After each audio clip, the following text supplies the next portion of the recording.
देखो गाइस, वह सिर्फ सोने से पहले अपनी सीट बेल्ट बांध रही थी। उसे क्या पता था कि यही छोटी सी गलती से उसकी जान बच जाएगी। खिड़की के बाहर एक लड़ाकू विमान गूंजता हुआ निकल गया। वह अचानक से चौंक कर जाग गई। डर के मारे बाहर देखने लगी, किंतु अगले ही पल तेज झटके से विमान एकदम ठहर गया। अनगिनत यात्री हवा के तेज बहाव में बाहर की ओर उड़ गए। छोटी सी लड़की शाओ मेई डर के मारे चीख पड़ी। हाँ, अपने पति को पुकारने लगी। इस भीषण आपदा के सामने मानव शक्ति कितनी नगण्य लग रही थी।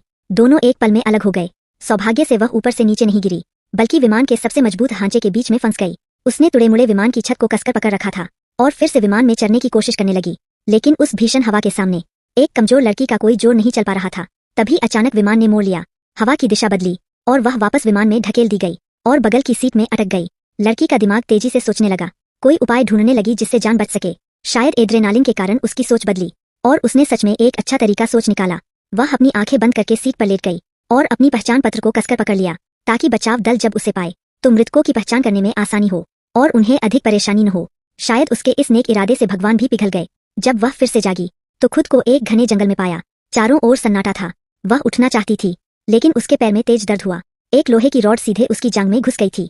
जान बचाने के लिए शाओ मेई ने दांत भींचकर अपनी पूरी ताकत से वह रॉड बाहर निकाली। तेज दर्द से वह लगभग टूट गई, पर जिंदा रहने के लिए उसने होश नहीं खोया।